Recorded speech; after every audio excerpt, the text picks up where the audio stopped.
Sorry about that, folks. I lost connection there for a minute.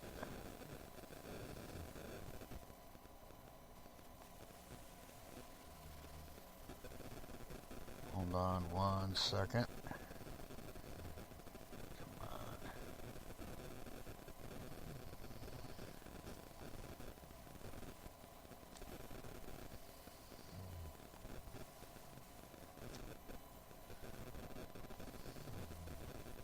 So, I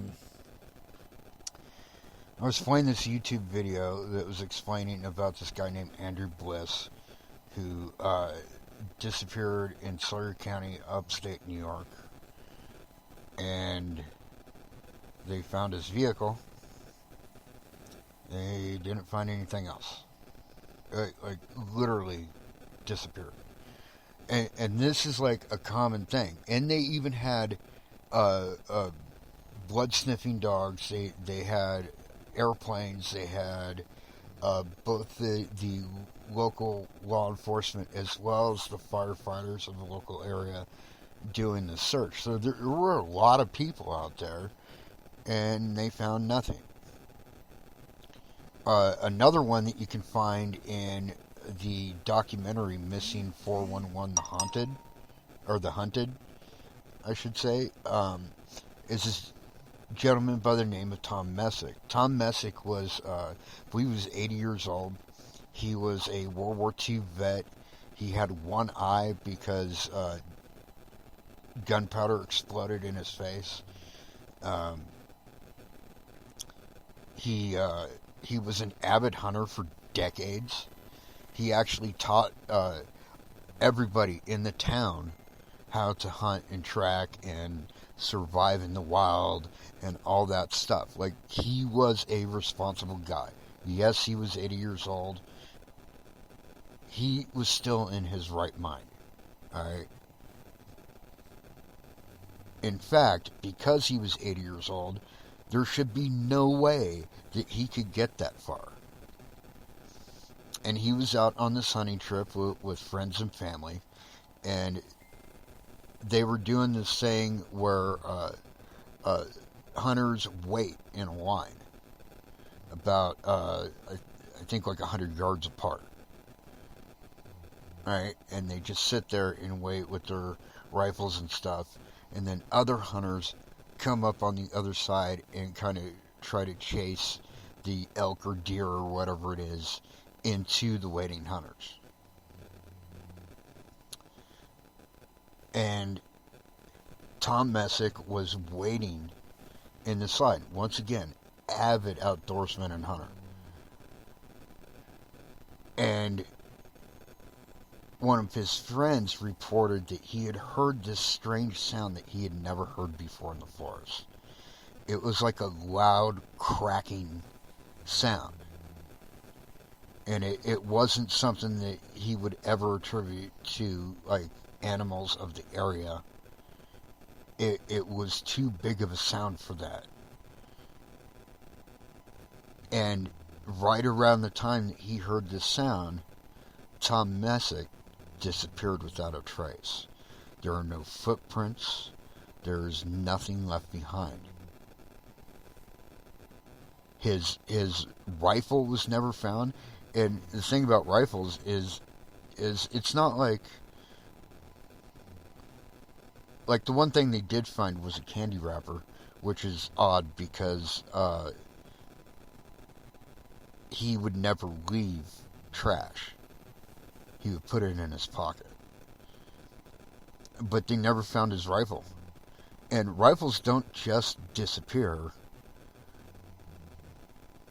Even if like he leaned it up against a tree somewhere and whatever happened, they would still find the rifle because it would be intact. Right? And they're big and they weigh a lot. You know, especially if you're hiking for any distance. The longer you're out there, the heavier they get. It's kind of how it works. And they found zero. No rifle, no trace of him at all, nothing.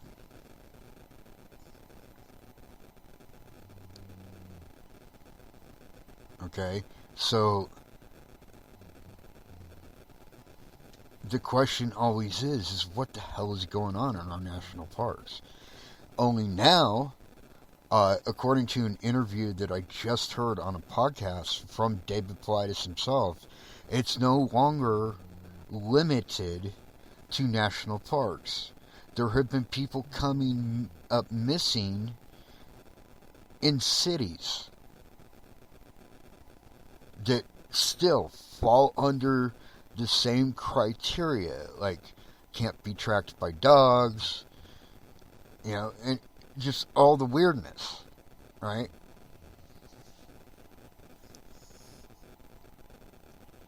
And by the way, it is free on YouTube right now. Check out the Missing 411 Hunted documentary. It is good stuff.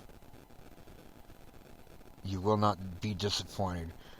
Another gentleman who, I'm not going to look it up right now because I'm afraid if I do, it'll disconnect the podcast again. But I think his name was Ryan Gates. I may be wrong about that, but he went missing in the Crazies in Montana. And if you don't know what the Crazies are, the reason they're called the Crazies is because they are. They're unless you know the area, this short little mountain range is incredibly easy to get lost in. But this is a guy that knows these mountains like the back of his hand.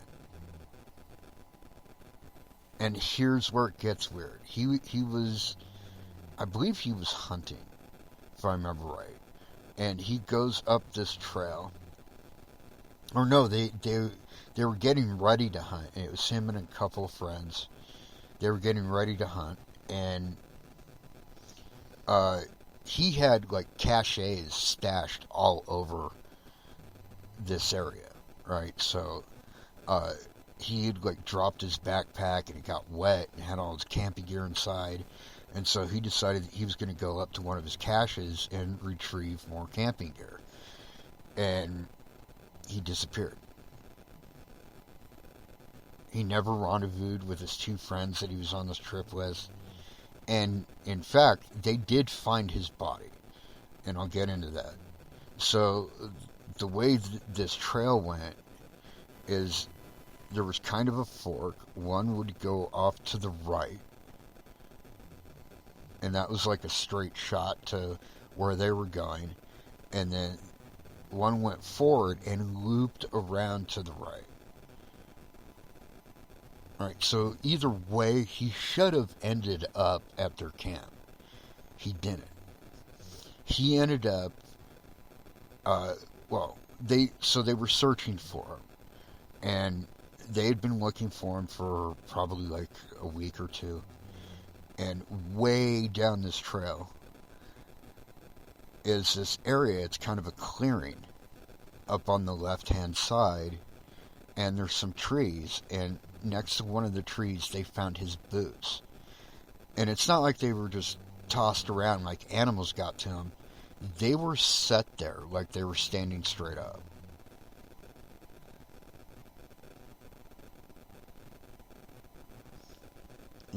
Like they'd been placed in a closet.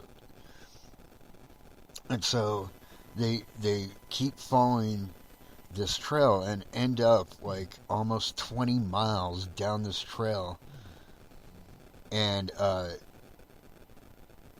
down that way, there's a bunch of ranches. One ranch in particular, and on this kind of like overhang off of the side of the trail, they found a thermos and coffee cup, and it was his. And so he would have been there looking down at this ranch. So he would have known that there was help there. But he didn't go there. He never contacted anybody there. He never asked for help or anything. And then where they found him was past the ranch, off of the mountain near this road. They have no idea why he went there. They have no idea why he was behaving the way he was. He wouldn't have been hypothermic because it didn't snow for a week until a week after he was missing. And, same thing. Dogs couldn't find a scent. The boots ending up in a weird place. He was halfway unclothed when they found him. All this weirdness with no explanation.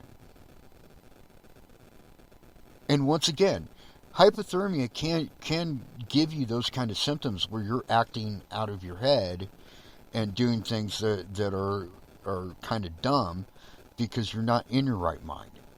Because that's how hypothermia can react to some people. But once again, he couldn't have been hypothermic because it hadn't even snowed yet. It wasn't that cold.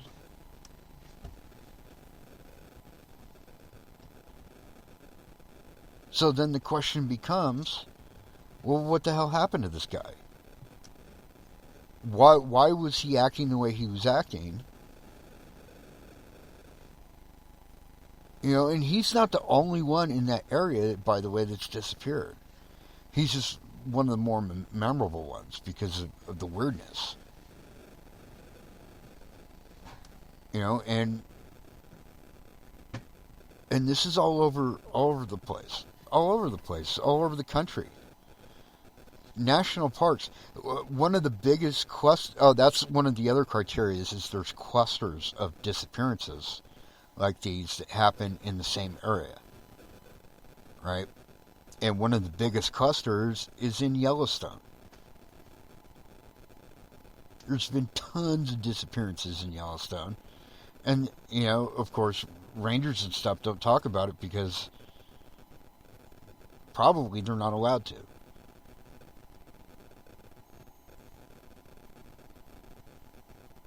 But Yellowstone's a big cluster. There's another cluster in upstate New York.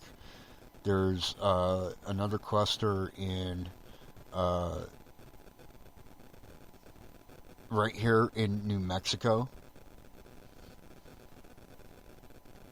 where same thing. This guy ended up way down this trail to be found in this weird way, and it's everywhere. It is literally everywhere. Every national park, and it's not even just national parks. Some of them are just forests, but a lot of those people have fallen through the cracks because they were never found, and the search was ended, and nobody looked into the weirdness about them. And by the way, not all of the missing 411 cases stay missing. Some of them are found. I don't remember the kid's name, but he was like an 8-year-old boy. I believe it happened in Oregon, or somewhere. I don't remember. But they were having like this kind of his parents were having at this like company picnic kind of thing, and his kid and several other kids were playing like hide and go seek, and he's sitting there watching his kid the entire time go behind this tree. Right? And then, it's starting to get later, so all the parents, they call for the kids, and all the kids come out except for his. And he's like, all right, come on, I saw you go behind there, blah, blah, blah. And he walks up to the tree, and there's no trace of this kid.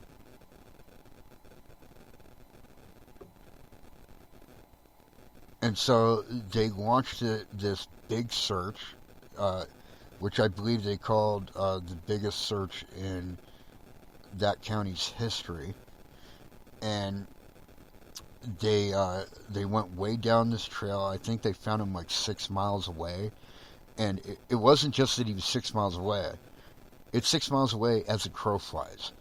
So going through like forests and stuff, it's never a straight line. So it might be 6 miles as the crow flies, but the way that you have to travel, it could be 12 or 18 or 36, depending on the terrain you have to go through and all the stuff you have to dodge around. As it stands, the way that he would have had to have gone was like 12 miles. And this is a little kid. I think he was younger than 8. I think he was like 5 or something. Anyways, so they end up finding this kid alive, but he is in this area where you have to go through this swampy area, which he could not have done because it's too deep. And he was up against this fence where this like industrial building was, and it was like the fence around that property. He was up against this fence, kind of hiding behind this tree when searchers saw him. And then, it was the reason he disappeared was never investigated because they found him alive, and that was good enough for, law enforcement and everybody.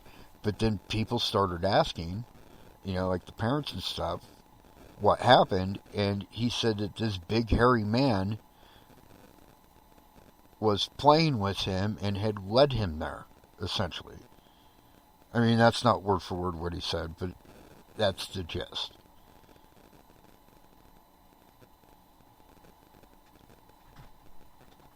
And going by this kid's description, essentially what he was describing was Bigfoot. Now, was it Bigfoot? I don't know. Wasn't there. Do I believe in Bigfoot? Yeah, kinda. I don't think Bigfoot is what everybody seems to think it is. I think Bigfoot is something more akin to like an elemental spirit. I think that they can manifest themselves as solid and then poof, disappear, which would explain, in my opinion, why they're never found. Like to find traces of them, like footprints and hair and whatnot, but like never it. But that's just my take, and besides the point.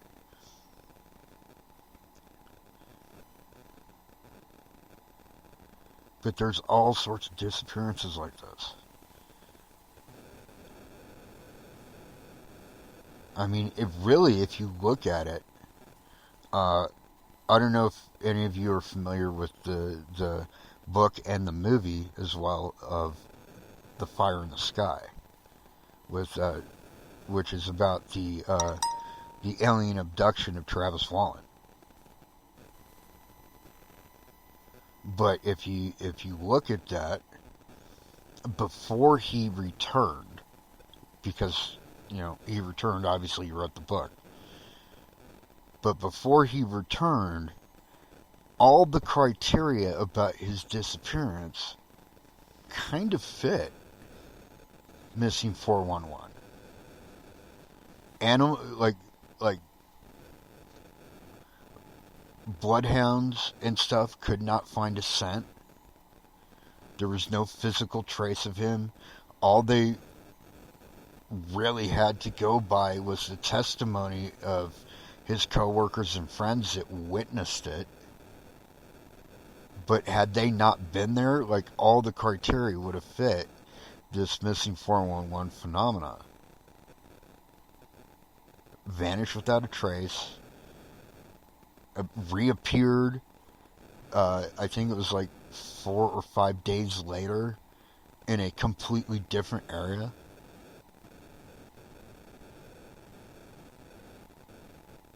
God damn it. It's very gloomy there, very wet, very muddy. There should have been footprints. There wasn't. So there's just a lot of strangeness happening in the world. And I don't know if it's just happening more now, or if now we're more open to it and therefore we're noticing it more. I kind of think it's the latter. But regardless, it's food for thought. And it's an interesting subject. And I hope that all of these people that went missing, uh, someday their families get answers and get closure. But it doesn't change the fact that it's an interesting subject. Alright, that is about all my time tonight. My pack, my tribe. Peace out.